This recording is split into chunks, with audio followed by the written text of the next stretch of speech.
खुला था क्या?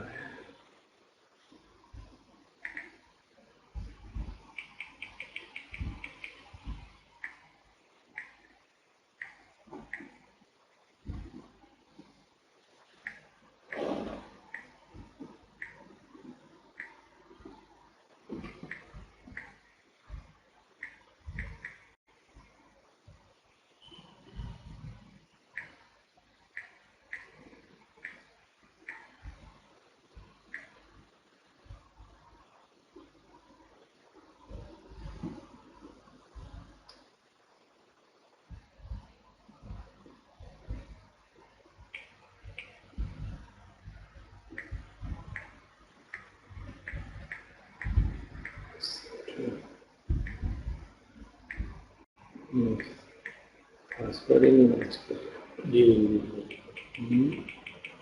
एक मिनट वेटिंग हुआ है।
Lord of Brahma. वीत तन तन कृष्णा समाप्त हो गई है। द्विपद उत्तम, द्विपद बाइपेड्स, दो पांव से चलने वाले हैं, उनमें जो उत्तम है, मतलब मनुष्यों में जो उत्तम है। सारथिनम पवरम, सारथी जो चैरिटियर्स होते हैं या जो कंट्रोल में करते हैं लोगों को, तो उनमें जो उत्तम है, मोस्ट एक्सीलेंट चैरिटियर। कति लोके समन्ना कविंगा ब्रूही, इस श्लोक में समन कितने तरह के होते हैं मुझे बताइए। मतलब श्रवण जो है, मॉन्क्स कितने तरह के होते हैं, ही वांट्स टू नो। इति चुंदो कम्मार पुत्रो, चुंदो मतलब उसका नाम है, कम्मार हुआ स्मिथ, कम्मार पुत्रो मतलब कोई ब्लैक स्मिथ का ये बेटा होता है, that is meaning of it. So then the Buddha replies चुंदति Bhagavan, so Bhagavan says to be चुंदु कतारु सम्मना ना पंचमती ते ते कवितारोही सखी पुत्रो मागा जिन्नो मागा दिसतो च मागे विवाती यो च मग्गा दिसतो। चतुरो समना, चार तरह के समन होते हैं, न पंचमथी, पांचों कोई ऐसा नहीं।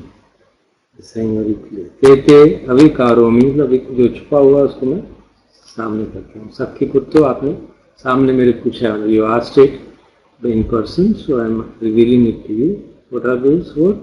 मग्ग जिन्नो, मग्ग देशको, मग्ग जीवती, मग्ग दोषी, जिसने रास्ते को जीत लिया है, जो रास्ते को एक्सपाउंड करता है, जो रास्ते पे के अनुसार जीता है, और जो रास्ते को दूषित करता है। दूषित।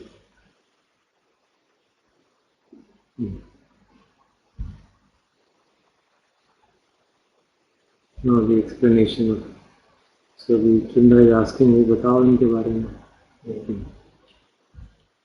कम मग्गार्जुनं वदन्ति बुद्धा मग्गा खयाही खत्म अतुल्य होती मग्गे जीवाती में ब्रूहि पुट्ठो अथा मी अविकरोधि मग्गा दूषम। इसमें मुझे ये सब रिवील करो, क्यों क्या बार रिवील करो। कम मग्ग दिनम, कौन होता है जिसको बुद्ध वदंती बुद्धा, जिसको बुद्ध लोग जो हैं कहते हैं कि इसने रास्ता जीत लिया, कहीं कंप्लीटेड द पाथ। मग्ग खई कथम अतुल्य होती है, how is one who expounds the path, जो आख्यात करता है, समझाता है, how does he become incomparable. मग्गे जीवति में ब्रूहि पुत्र, मैंने आपसे पूछा, ये बताइए जो मार्ग पर जीता है वो कौन होता है। अथ में अविकारो ही मग्ग दूषण, also telling one who defiles the मग्गा, वो जो मार्ग को दूषित करता है कौन। So read out the next others. यो तिन्न कथम अकथो विसलो निब्बान अभिरतो अनानुविद्धो लोकस्य सदैव कस्य नेता तादिम मग्ग जिनम वदन्ति बुद्ध। इस लोग को तादिम, इस तरह के लोगों को, इस तरह के लोगों को बुद्ध लोग मग्ग जिनम कहते हैं। कौन से? यो तिन्न कथम अकथो, अकथो उसको डाउट है कि करूं कि नहीं करूं, जिसमें वो सारे जो डाउट जो है इसके समाप्त हो गए, वितीर्ण हो गए। विसल्लो, विसल्लो मतलब जिसका पेन नहीं है कोई किसी तरह का। निब्बान अभिरतो, डिलाइटिंग इन, अभिरत रहता है निर्वाण में। अनानुविद्धो, फ्री फ्रॉम ग्रीड, ग्रीड से जो फ्री है। लोकस्य सदैव कस्य नेता, who is the leader of man and gods, such a one is called मग्ग जन्ना। The word Buddha, when people asking questions, what do Buddhas do? Was it already a common name, Buddha, meaning that around you guys enlightened? It seems so. इधर वो सनातन दत्त की जो story आती है, तो वो अपने बहनोई के घर जाता है कि साले के घर, मतलब जाता है दूसरे शहर में, तो वहाँ वो देखता है कि उसके घर पे बड़ी तैयारी हो रही है, तो कहता क्या हो रहा है आज? कहते हैं बुद्ध आने वाले हैं। अरे बुद्ध आने वाले हैं, तो नाम ही नहीं सुना हमने तो। देन ही इसका तो नाम सुनना बहुत बड़ी बात है। ही गेट्स डीपली इंस्पायर्ड कि चलो मेरे दर्शन हो जाएंगे। That gives a feeling that people had that idea of calling an enlightened being as a Buddha. And this, in the answer, he who has overcome doubt. And Ajahn Chah always says that if you believe that you know the path, then you are the farthest away from it. He's telling his followers not to be. He doesn't say this to enlighten beings. Does he have any doubt? वो जो 10 factors हैं, सत्काय दिट्ठी चिकित्सा, personality with doubt, and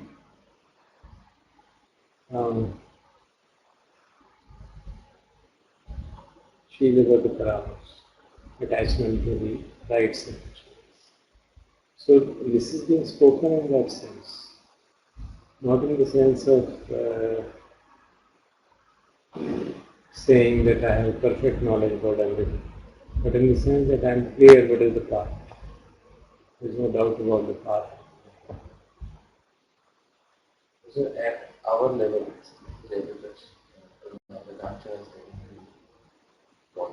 He's saying it so that we investigate, but the investigation has to come to an end sometime. It cannot continue interminably.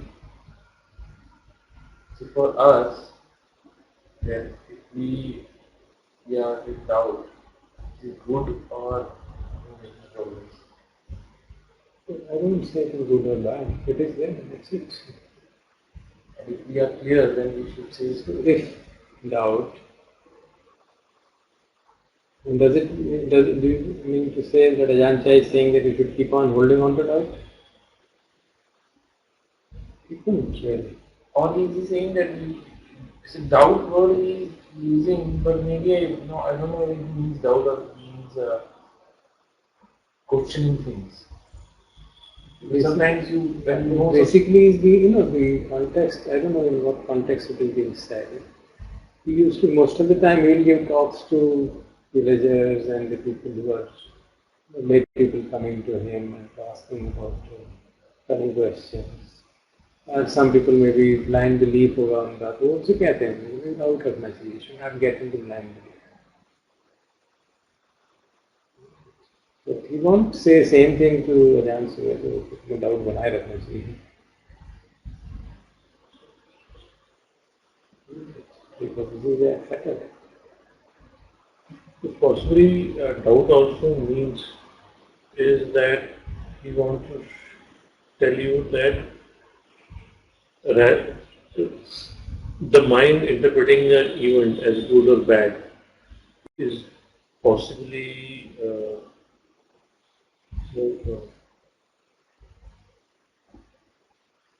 based on your condition. So ultimately you need to see beyond that also. That I think that's the point. That could be more possible. Because we strongly believe in our perceptions. So in the day-to-day sense, keeping doubt is there.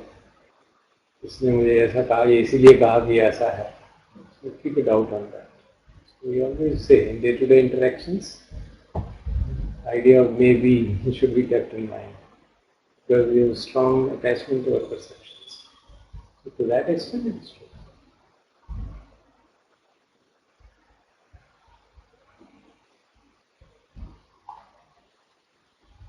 Let me read out the passage.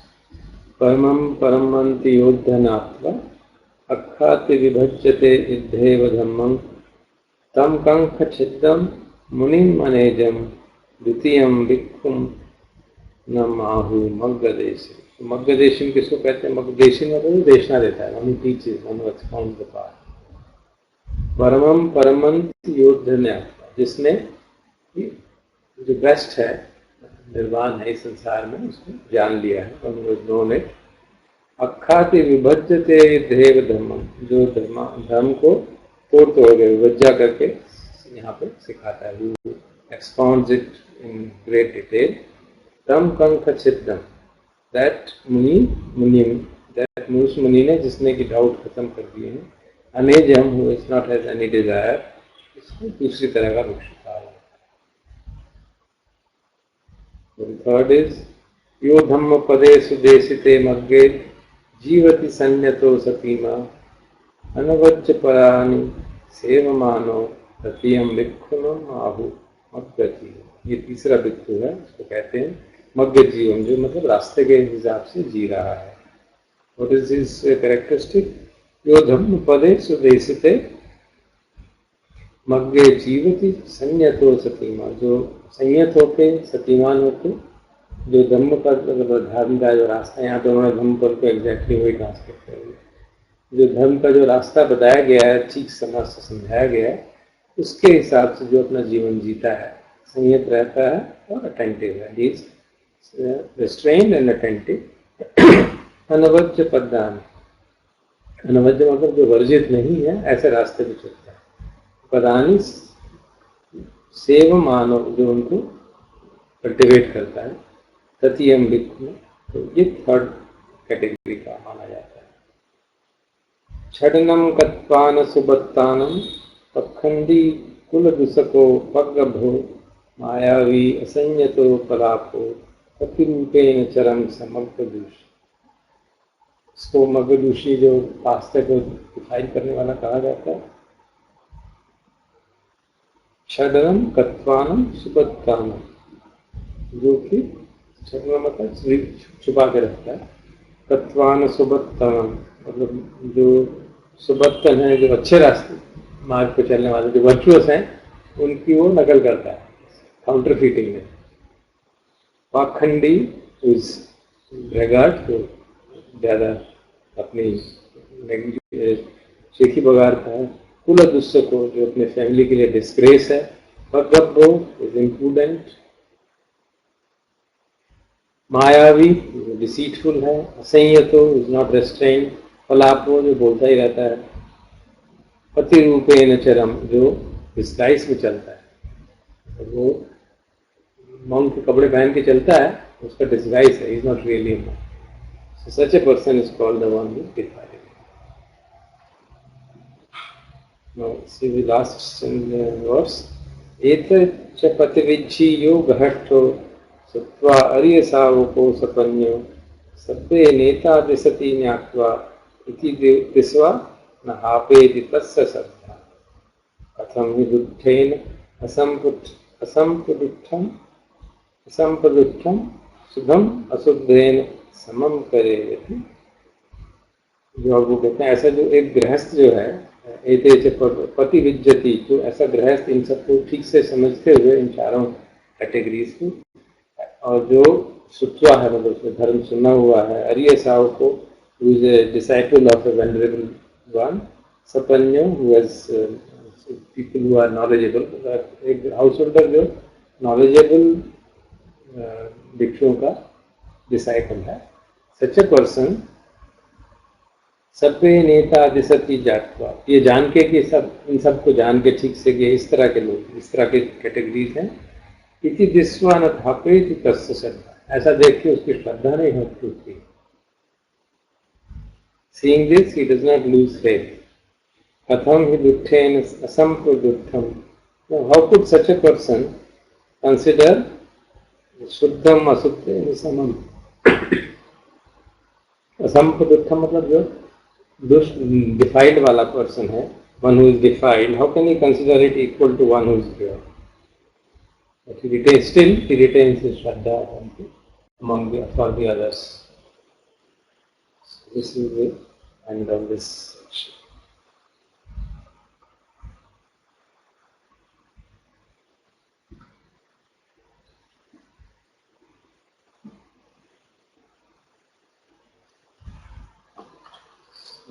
Comment on it? Right there?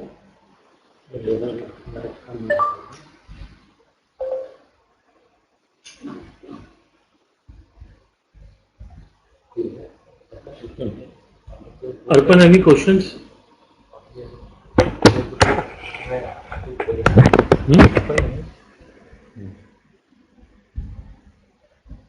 अगर कुछ है तो ठीक है, नहीं तो project करो.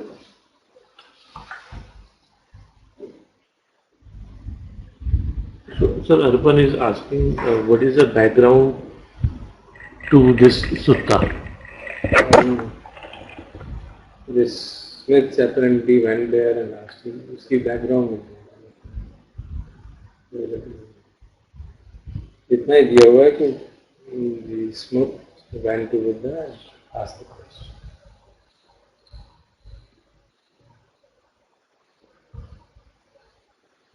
Maybe ये met a monk जो उसको जमा नहीं.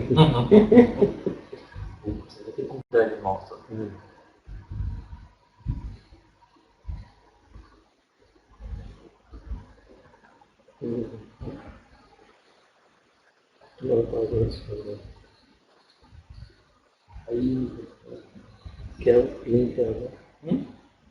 कुंडल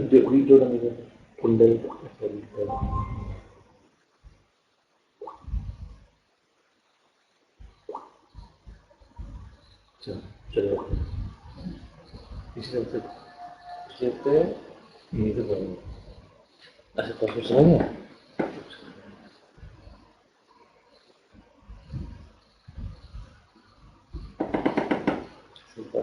कर लेते हैं.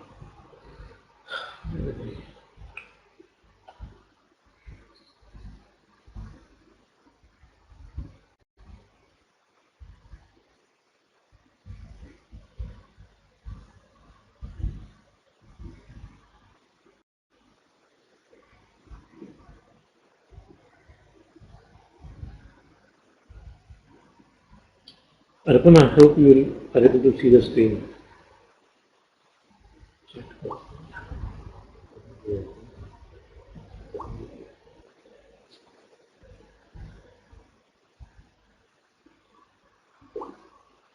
Okay.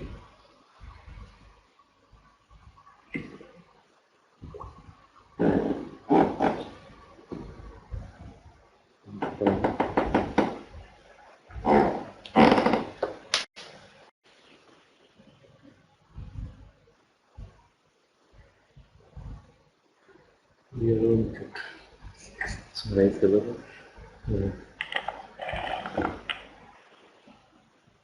So we are on chapter 6, the marvelous moment. And let me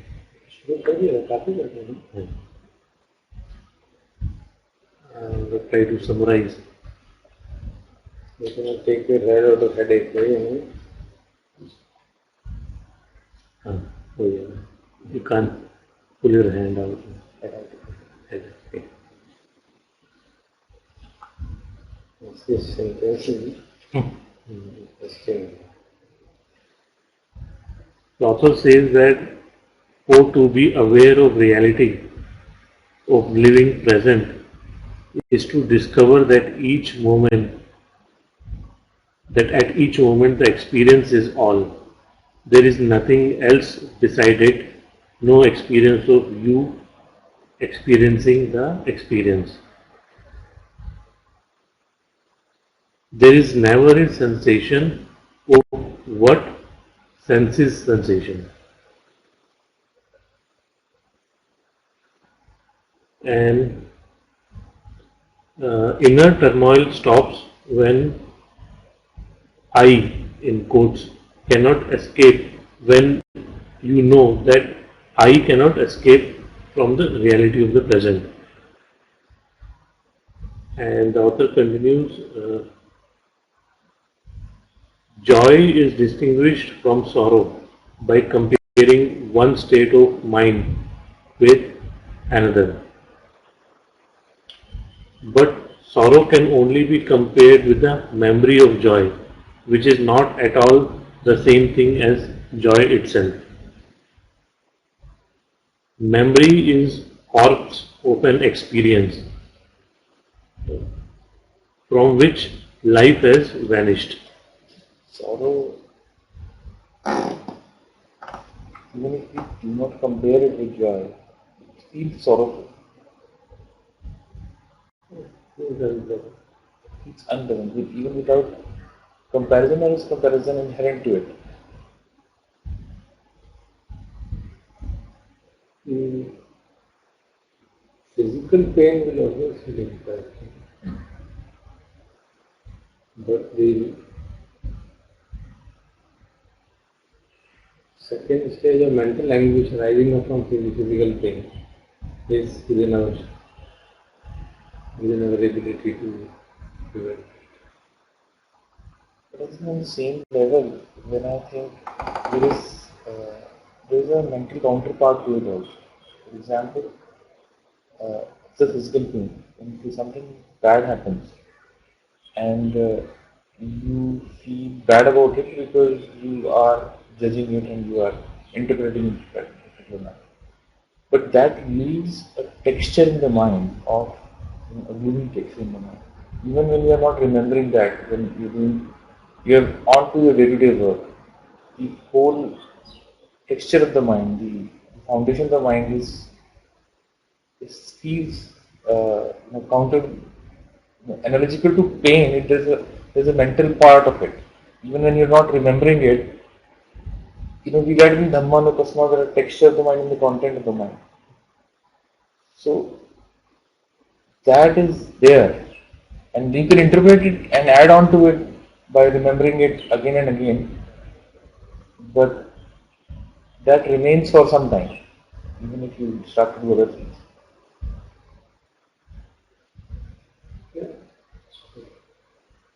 The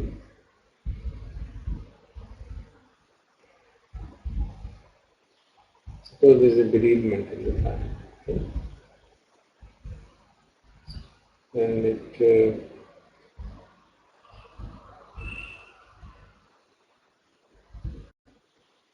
gives a strong impact on the mind. So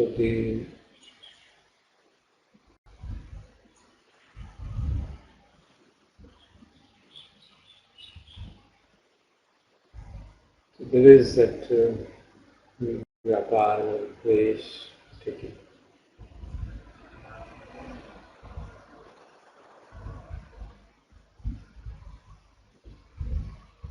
When you eat food under that condition, do you remember it?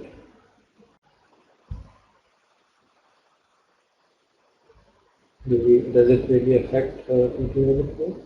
It can, under certain circumstances. Why? Because it has produced a strong impact on the body. So when the external phenomena produce a strong impact on the body, then it lingers on.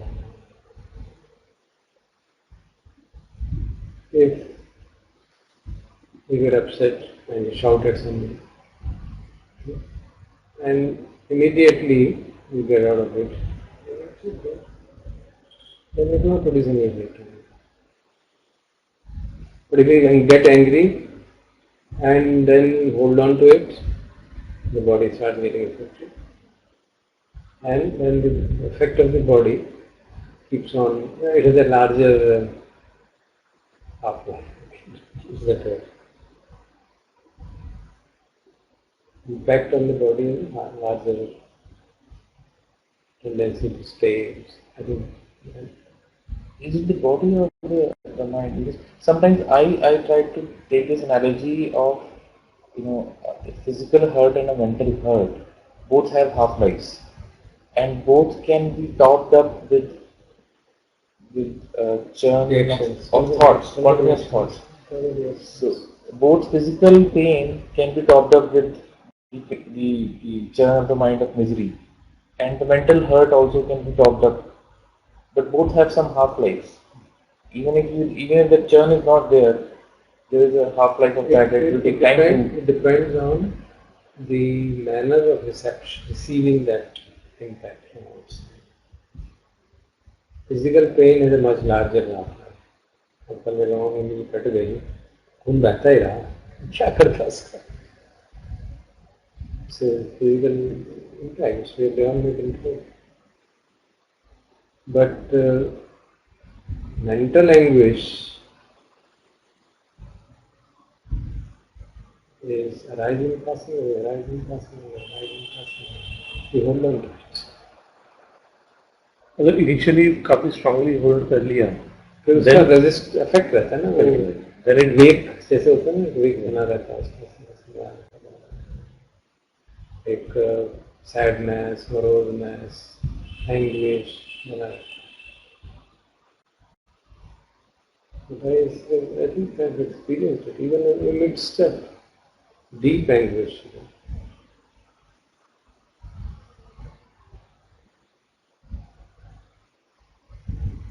भूख लगी है तो खाना खाना पड़ रहा है, उससे मैं कुछ आने लगता.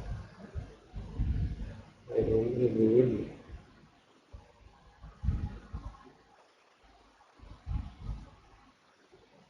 So, because the body has a very strong impact.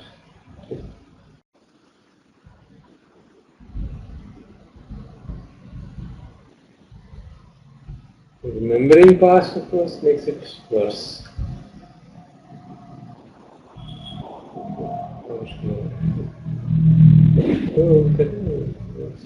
संखार impression strength हो जाता है, बार बार आप उसी को ठोके जा रहे हो, उस बात को इस तरह से, उस तरह से, लेफ्ट हैंड से, राइट हैंड से, एक हैमर से दूसरे हैमर से, तो फिर वो इम्प्रिंट इतना स्ट्रांग हो जाएगा कि निकलने में बहुत समय निकलेगा.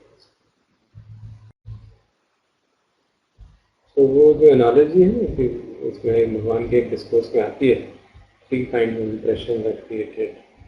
One is like drawing line on a water, other like drawing line on a sand, and third is like drawing on a stone. That's a good example to explain the kind of impact which the external world can produce depending on the state of the awareness.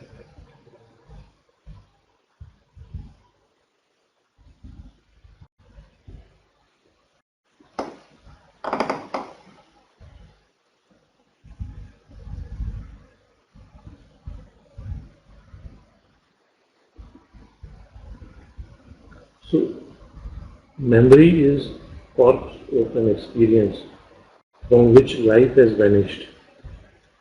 You can have understanding of experience either by interpreting it in accordance to the dead past or by being aware of it as it is, stopping thinking. It's knowing anything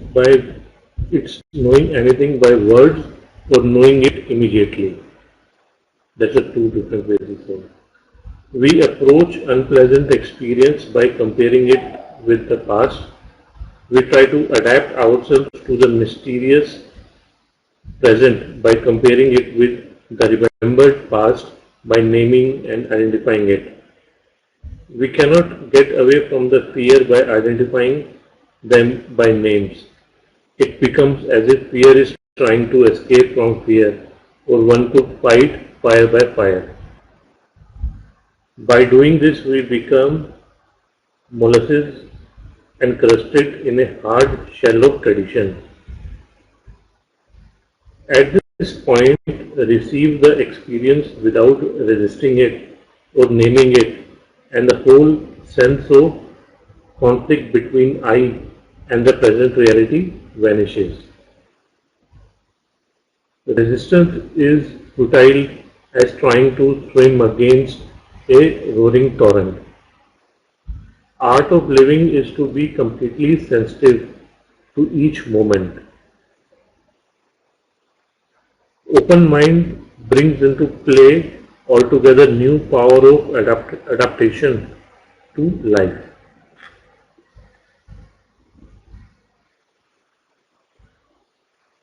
And then there are some examples which the author gives.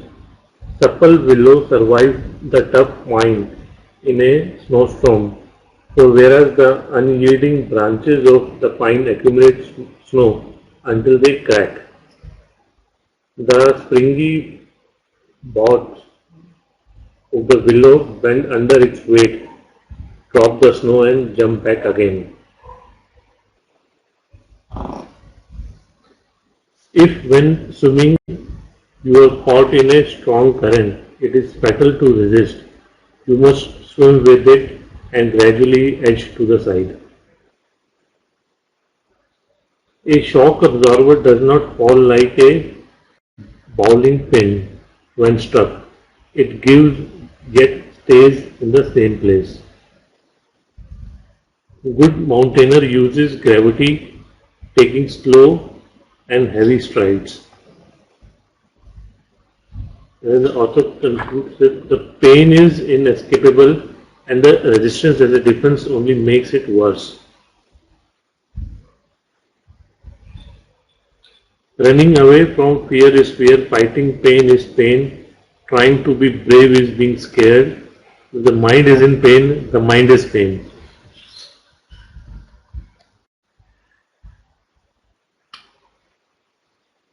Experience pain in the same complete, unself-conscious way in which it experiences pleasure.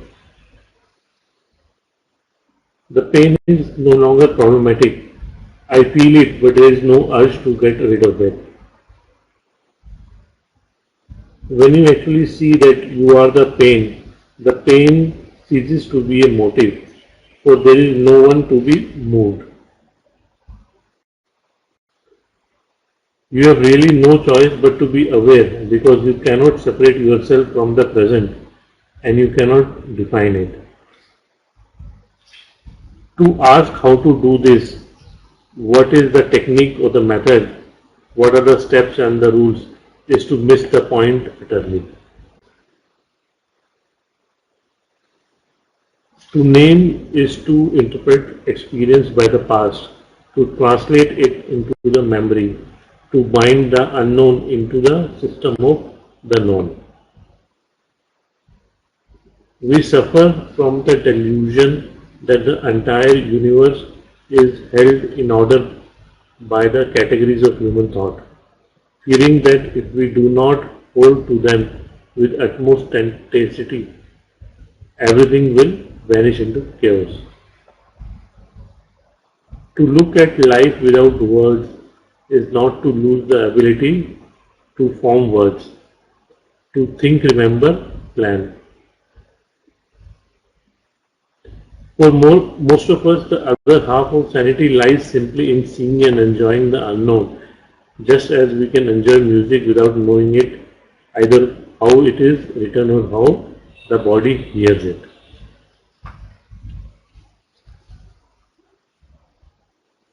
We, when thought stops from exhaustion, the mind is open to see the problem as it is, not as it is verbalized, and at once it is understood. Okay.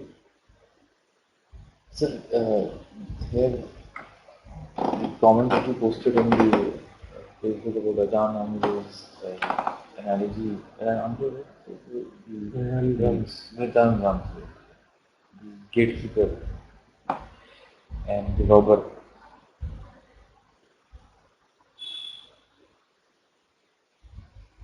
So we generally hear,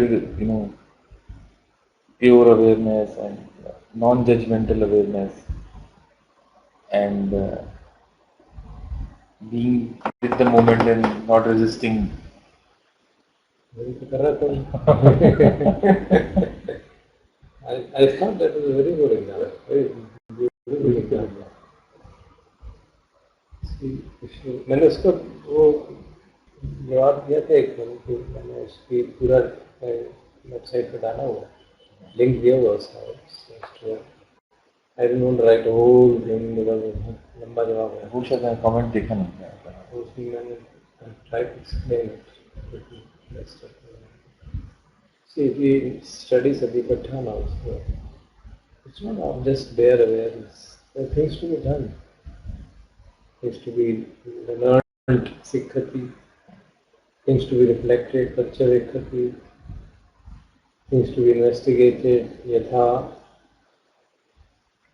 How it is happening. बार बार अगर कोई जैसे hindrances वाले section खास करके आते हैं चित्त वाले में नहीं आता। सी जब हिंड्रेंसेस की बात हो रही है, जो होल्ड हो रही है, जो those things are gripping you, धर्मानुपश्य है, and he says यथा च अनुत्पन्नस्य कामछन्दस्य उत्पादो भवति कामप्रजानां. How is it happening that the greed which was not there has suddenly started appearing? So if the greed is appearing again and again, or the anger is appearing again and again, or sadness is appearing, then one should investigate it. क्या कारण है? There is something in my daily life, in my behavior, or in my sankhara, or in my perception, which is causing it. So I was investigate. So there's an investigation element in it. Then I have the whole thing of putting it in the paradigm of four noble truths. That's the question of experience and investigating experience. There is a Bhojanga problem. It talks of sati and then others also, not just sati. There are 7 parts. One is not sufficient. In fact, according to Abhidhamma, sati can be without knowledge. It can be without wisdom. Sati is a wholesome mindful factor which is present when there are 16 other mindful factors present. So, to say that we are mindful means truly when all of the things are present. There is no load, there is no greed, there is no mental pliability. All those factors have to be simultaneously present, then only your mindfulness is there. Otherwise, it is attention. So, the word for attention is manasikara. Manasikara is attention, it is ethically neutral. See the clarity with which we have pointed it out. While sati is ethically wholesome. It's a beautiful mental factor. Present only when there are beautiful mental states. So when we are practicing, our moments of sati may be few. Most of the time we are being attentive. And then sati has to be conjoined with panya. That's why sati sampajanya, sati panya. They keeps on saying, everybody keeps on saying that. There may be mindfulness here, yet wisdom may not be present. Sounds very funny, isn't it? I was really astounded that you can collect it. Then when you reflect deeply, you can see that there may be absence of greed, there may be absence of aversion, but absence of मोह में नहीं है. अन्य जो है अमोह है, इसमें अलोभो अदोषो डाले, अमोह नहीं डाले, अमोह अलग रखो. You still be deluded, I am doing it. तो सती में आई का भाव रह सकता है. That's why I think Rodney also talks about from mindfulness to awareness. That's why Satipatthana always talks about Yavadev Jnanamattaya Satipatthana. Only knowledge, Sati, no I. Then it becomes perfect. So the aspect of wisdom is important.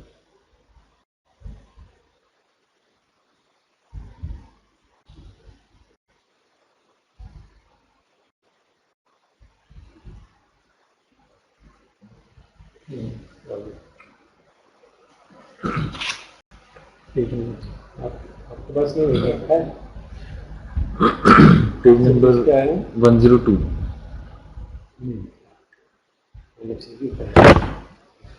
But going beyond thought is not reserved to men of genius. It is open to all of us insofar as the mystery of life is not a problem to be solved, but a reality to be experienced. It is given to many to be seers, but to few to be prophets. Many can listen to music, but few can perform and compose. But you cannot even listen if you can hear only in terms of the past.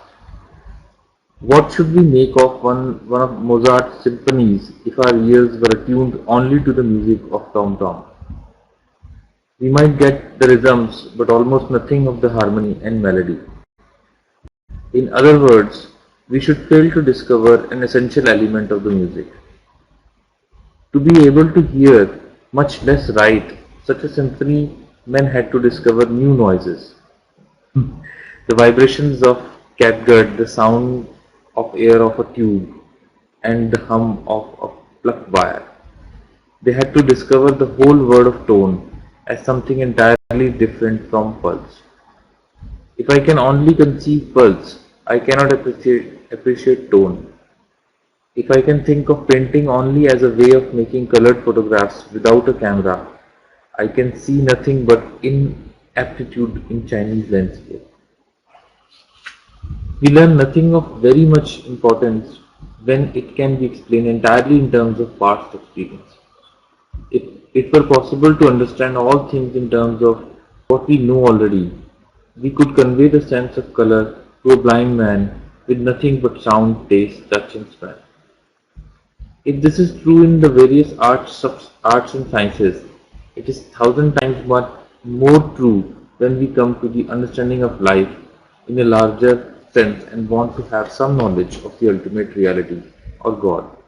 It is surely absurd to see God in terms of preconceived idea of what God is. To seek thus is only to find what we know already, which is why it is so easy to deceive oneself into all manner of supernatural experiences and visions. To believe in God and to look for the God you believe in it simply to seek some confirmation of an opinion. To ask for a revelation of God's will and then to test it by reference to your preconceived moral standards is to make a mockery of us.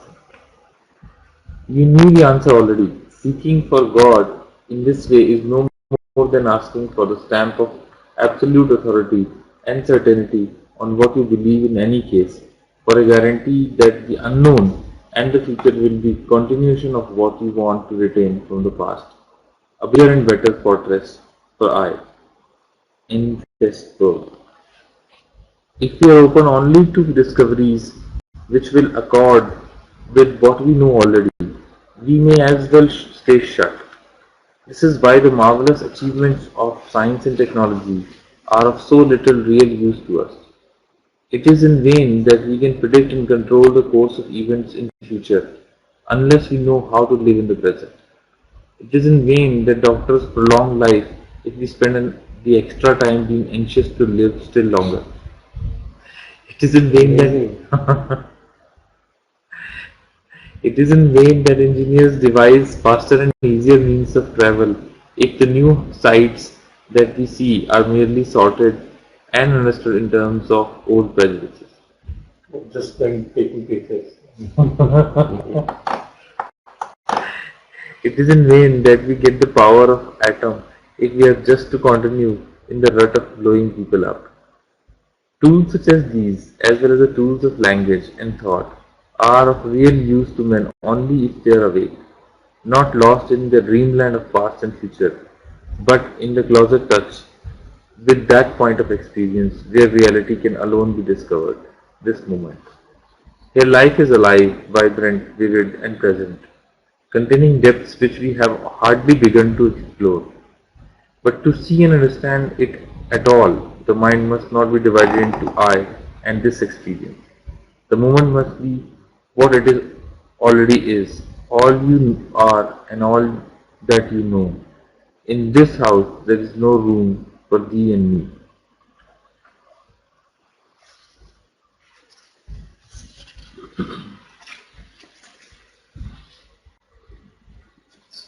Chapter 6 अर्पण से ही चला गया.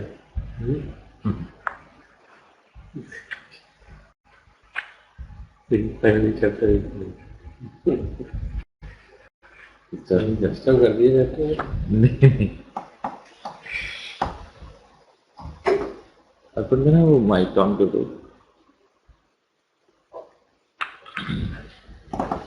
This first sentence अच्छा लगा.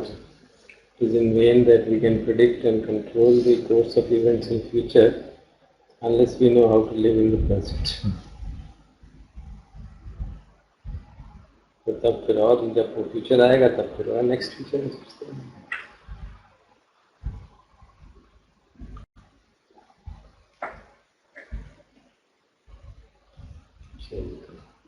Transformation of life होने वाली है. What do you say?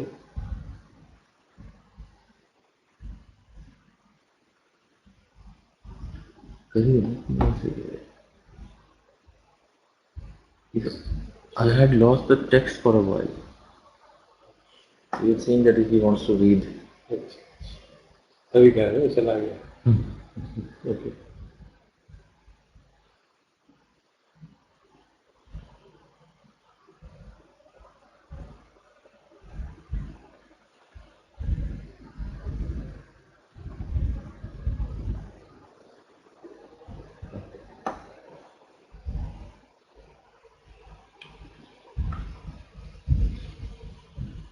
और transformation होने वाली है.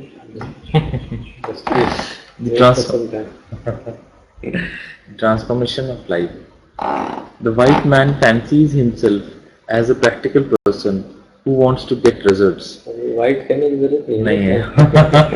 But I think he's speaking. हाँ नहीं वो तो बहुत पुरानी है ना. 50-60 years ago. And he also has this belief that the grey men of the Zen and Japanese they are different. He is impatient with theory and with any discussion which does not immediately get down to concrete applications. This is why the behavior of Western civilization might be described in general as much ado but about nothing.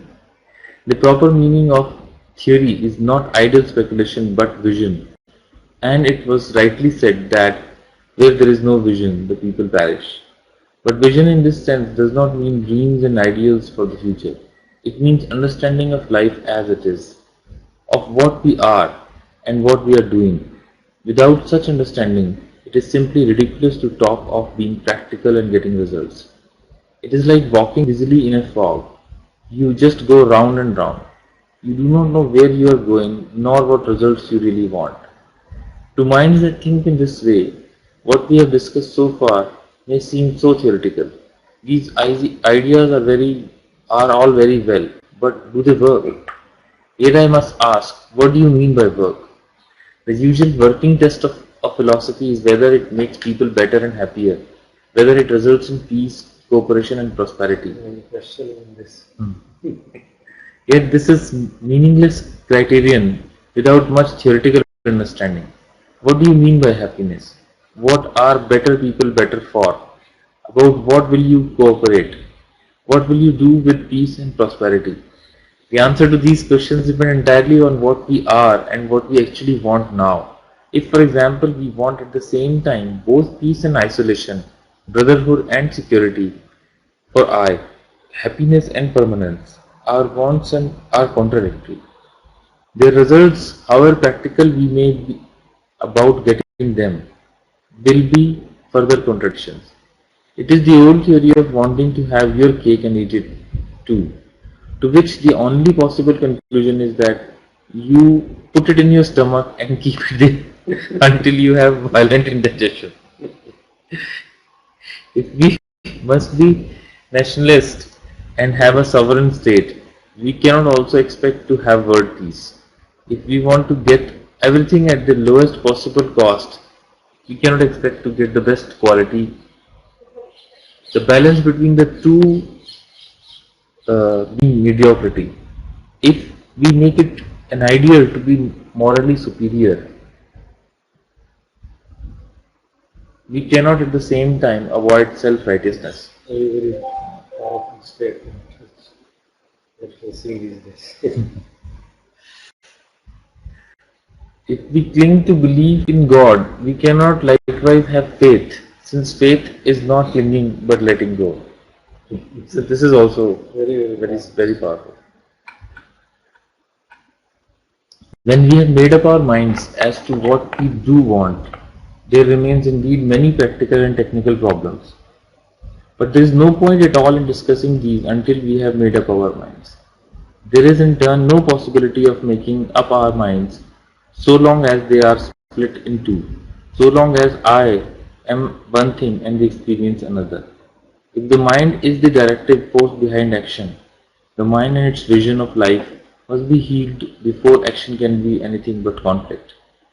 Something must therefore be said about the healed vision of life which comes with full awareness, for it involves a deep transformation of our view of the world.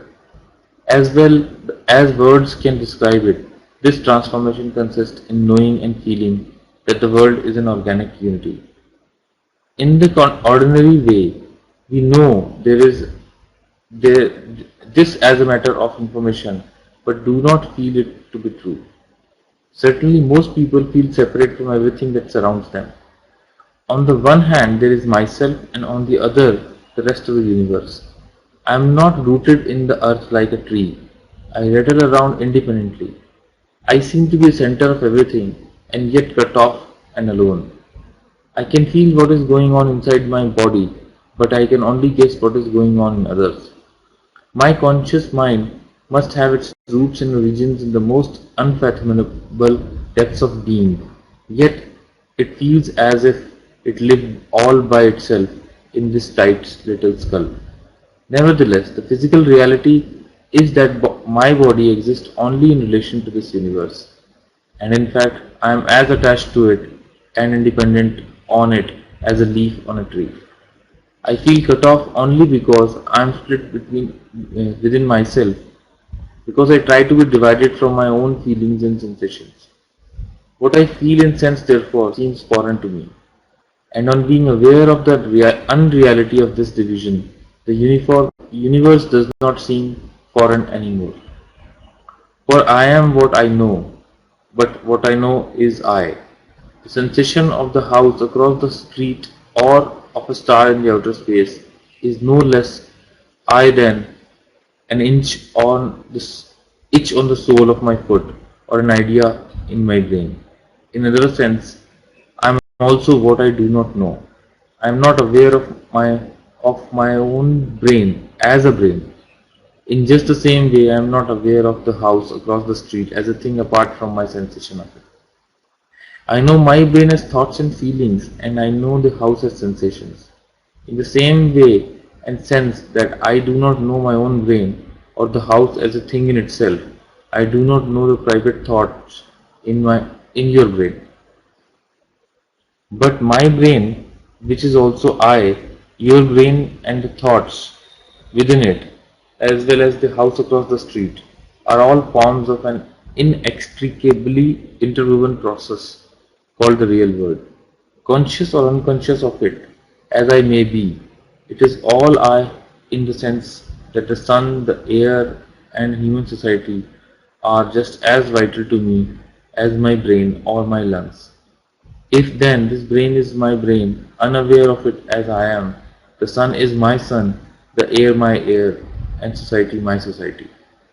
Certainly, I cannot command the sun to be egg-shaped, nor force your brain to think differently. I cannot see the inside of the sun, nor can I share your private feelings. Yet neither can I change the shape or structure of my own brain, nor have a sensation of it as a contraption like a cauliflower.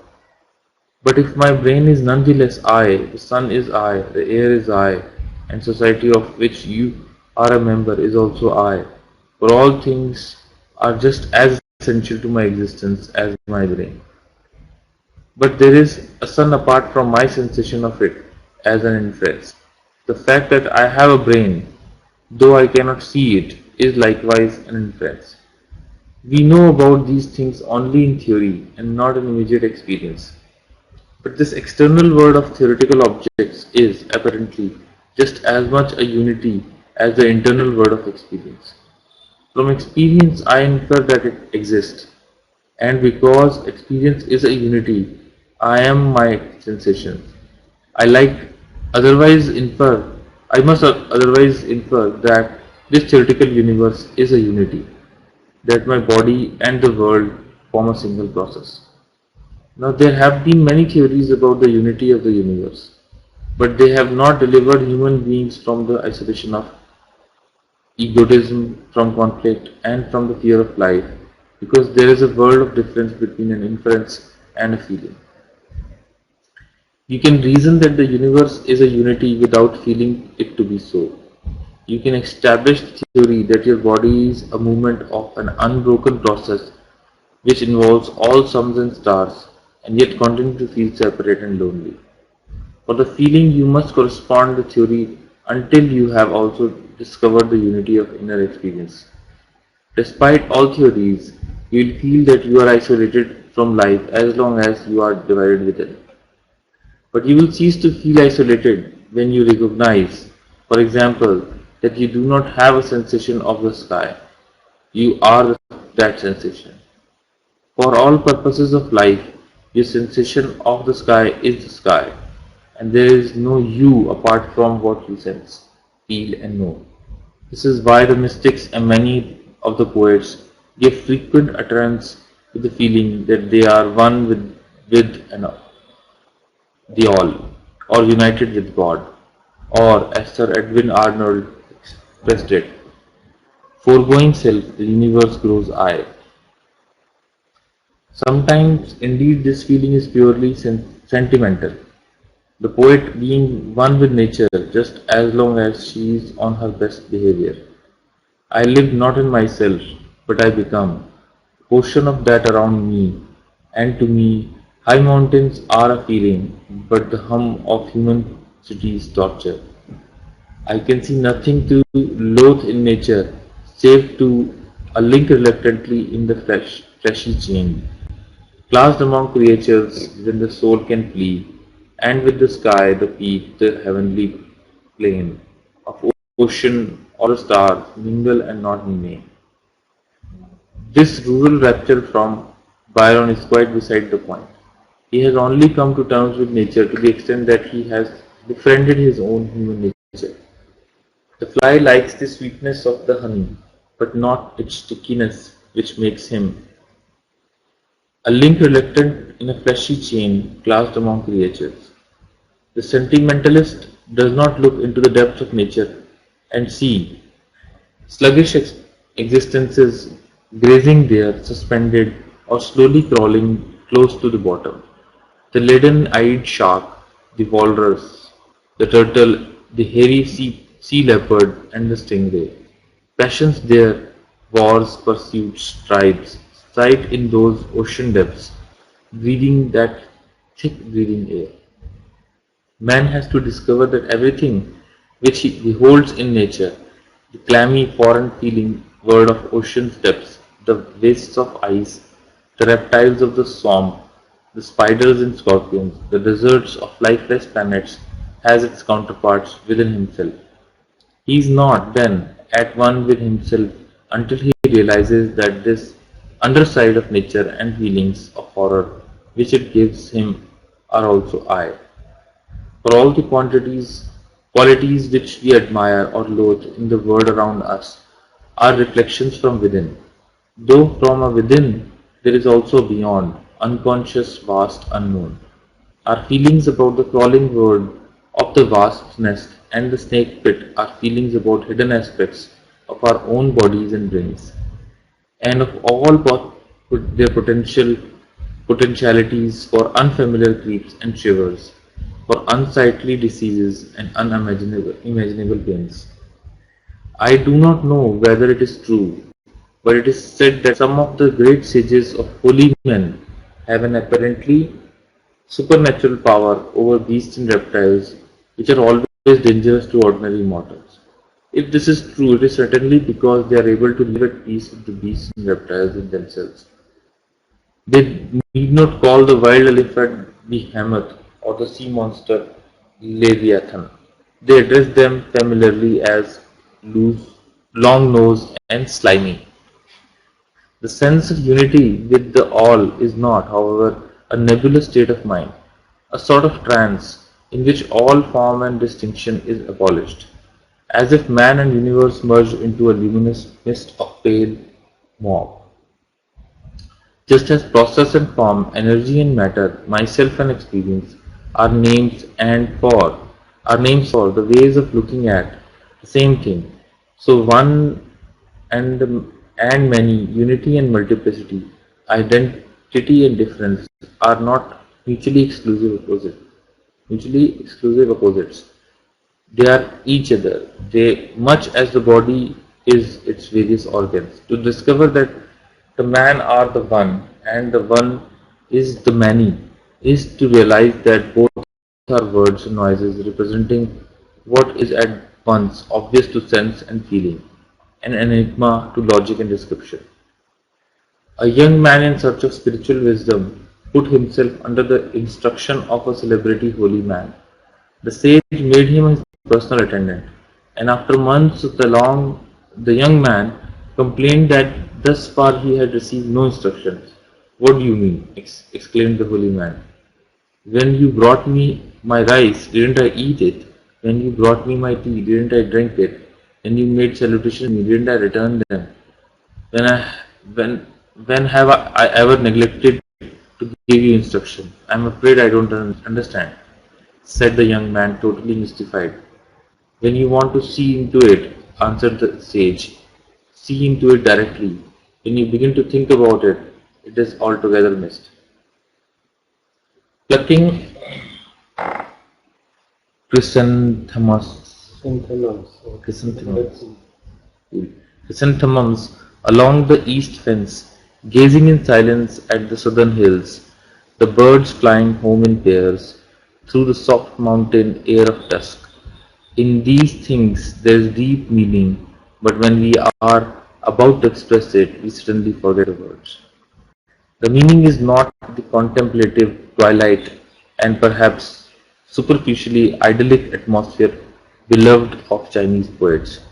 This is already expressed, and the poet does not gild the lily. He will not, like to many Western poets, turn philosopher and say that he is one with the flowers, the fence, the hills, and the birds. This too is gliding the lily, gilding. Acha, gilding the lily, or in his own oriental idiom, putting legs on a snake. For when you really understand that you are what you see and know, you do not run around the countryside thinking, I am all this. This is simply all this. There is simply all this.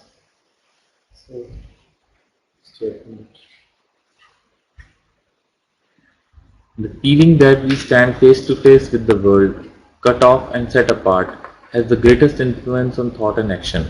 Philosophers, for example, often fail to recognize that their remarks about the universe apply also to themselves and their remarks. If the universe is meaningless, so is the statement that it is so. If this world is a vicious trap, so is its accuser, and the pot is calling the kettle black. In the strictest sense, you cannot actually think about life and reality at all, because this would have to include thinking about thinking about thinking, and so ad infinitum. One can only attempt a rational descriptive philosophy of the universe on the assumption that one is totally separate from it. But if you and your thoughts are part of this universe, you cannot stand outside them to describe them. This is why all philosophical and theological systems must ultimately fall apart. To know reality, you cannot stand outside it and define it. You must enter into it and feel it. Speculative philosophy, as we know it in the West, is almost entirely a symptom of the divided mind, of man trying to stand outside himself and his experience in order to verbalize and define it. It is a vicious circle, like everything else which the divided mind attempts.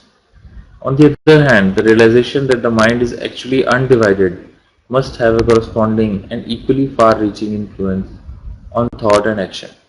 As the philosopher tries to stand outside himself and his thought, so as we have seen, the ordinary man tries to stand outside himself and his emotions and sensations, his feelings and desires. The result is a fantastic confusion and misdirection of conduct which discovery of the mind's unity must bring to an end. As long as the mind is split, life is perpetual conflict, tension, frustration, and disillusion. Suffering is piled on suffering, fear on fear, and boredom on boredom. The more the fly struggles to get out of the honey, the faster he is stuck.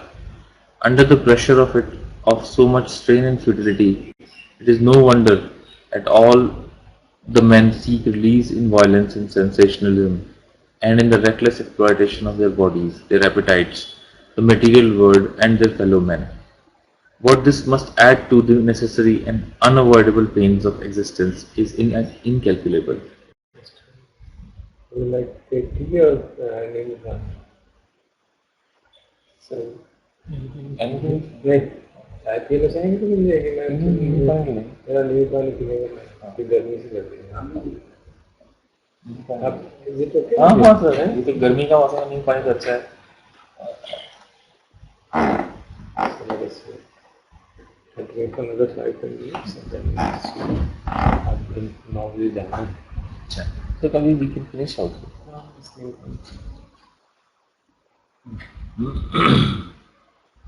But the undivided mind is free from this tension of trying always to stand outside oneself and to be elsewhere than here and now.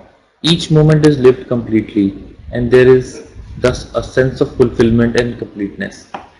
The divided mind comes to the dinner table and pecks at one dish after another, rushing or without digesting anything to find one better than the last. It finds nothing good because there is nothing which it really tastes. When on the other hand you realize that you live in, that you indeed are this moment now and no other, that apart from this there is no past and no future, you must relax and taste to the full, whether it is pleasure or pain. At once it becomes obvious why this universe exists, why conscious beings have been produced, why sensitive organs, why space, time and change. The whole problem of justifying nature, of trying to make life mean something in terms of its future, disappears utterly. Obviously, it all exists for this moment.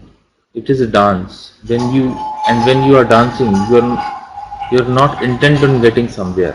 You go round and round, but not under the illusion that you are pursuing something, or fleeing from the jaws of hell. How long have the planets been circling the sun? Are they getting anywhere? And do they go faster and faster in order to arrive? How often have the spring returned to the earth? Does it come faster and fancier every year? To be sure, to be better than last spring, and to hurry on its way to the spring that shall outspring all springs. The meaning and purpose of dancing is the dance.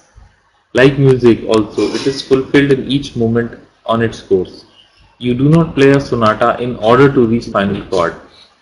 And if the meaning of things are simply in ends, composers would write nothing but finales. It might, however, be observed in passing that the music, specially characteristic of our culture, is progressive in some respects, and does at times seem to be decidedly on its way to a future climax.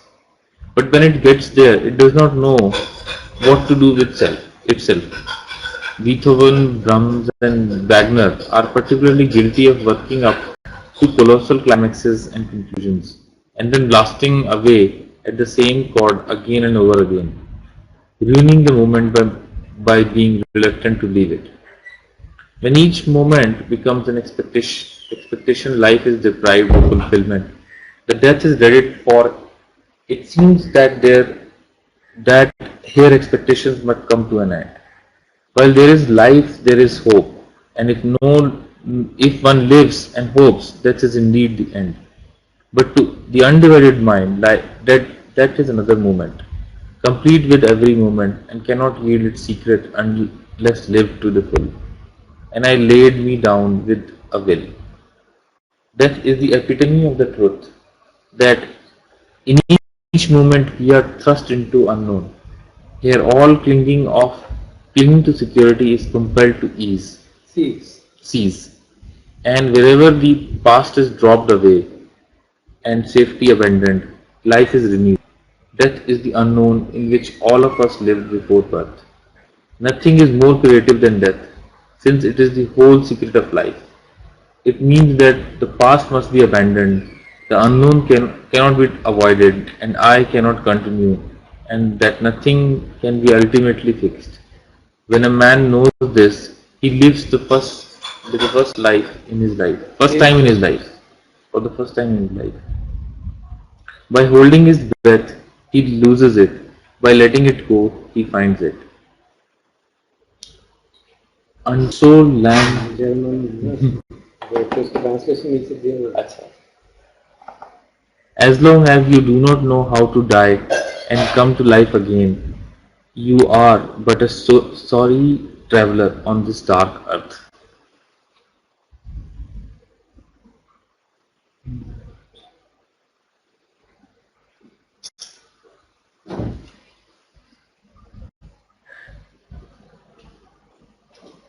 Arpan says बहुत ही बढ़िया chapter था, very simple to observe. Before the दुनिया translation हो गई कि नहीं हुई?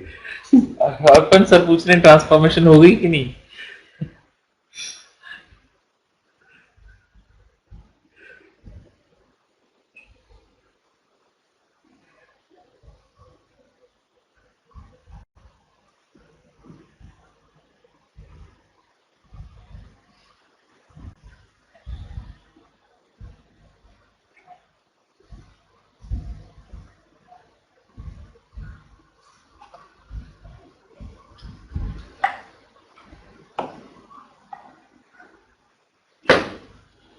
Wondering if there is in fact any transformation in the first place. वो भी मिराज लगता है. हो गई. हो ही गई. चलो बंद कर दो.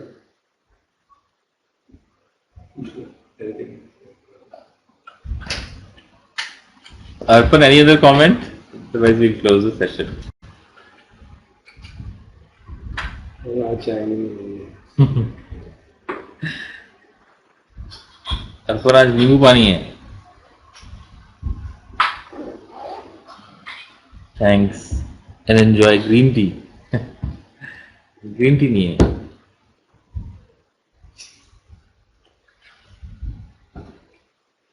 तो बस जा रहा है ना.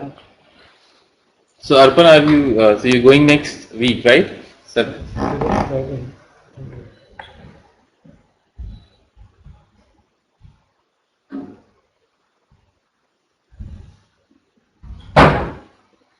इसकी तारीख है 26 है. धर्मशाला में ना सही क्या? ये दलाई लामा वालों के ट्रेडिशन का.